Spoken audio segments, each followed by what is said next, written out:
Bonjour, dans cette nouvelle vidéo en compagnie du professeur Curté, nous allons découvrir comment il est possible de transplanter une forme amicale dans notre organisme pour lutter contre les dysfonctionnements.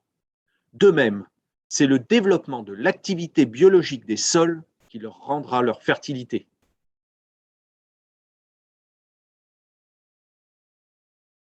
Un exemple frappant. Je vous donne un exemple frappant. Des gens qui ont été très malades, on leur a donné plein d'antibiothérapie, on a bousillé complètement leur flore, y compris amicale. Il peut y avoir une explosion d'un pathogène très, très dangereux qui s'appelle Clostridium difficile.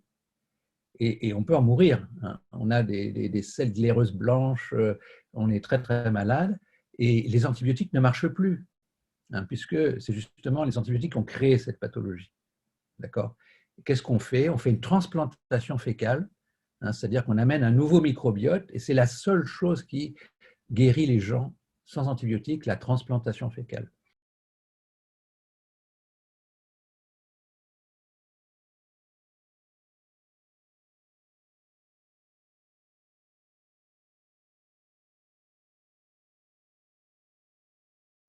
De nombreuses études suivies dans le temps montrent une baisse globale de la fertilité des sols cultivés.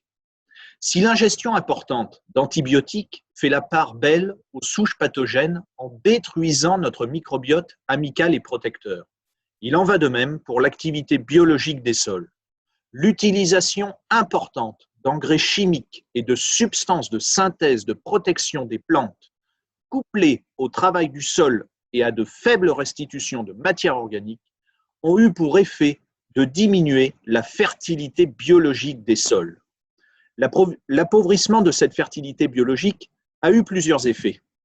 Le lessivage des engrais et des matières actives de synthèse que l'on retrouve dans les nappes phréatiques, même en profondeur, la diminution de l'efficacité des unités fertilisantes liée à la faiblesse de la nutrition hydrominérale par les racines des plantes, l'érosion hydrique ou éolienne liée à la déstructuration des sols, les particules d'argile et d'humus n'étant plus liées les unes aux autres, l'abattance et le ruissellement se sont développés.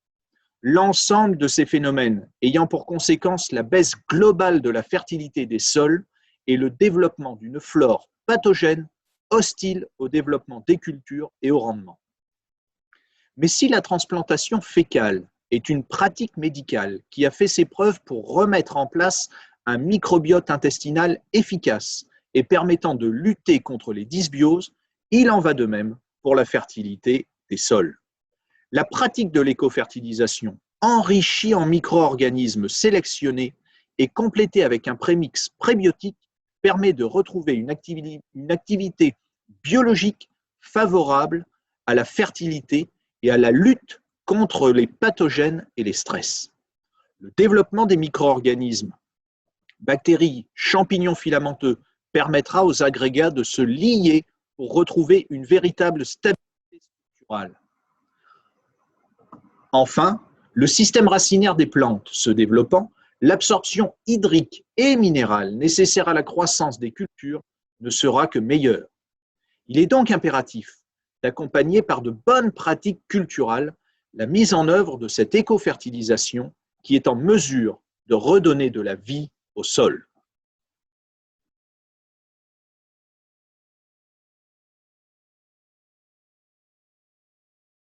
Merci d'avoir regardé cette vidéo. N'hésitez pas à aimer notre page Facebook et à télécharger notre application Fertile Info. À bientôt.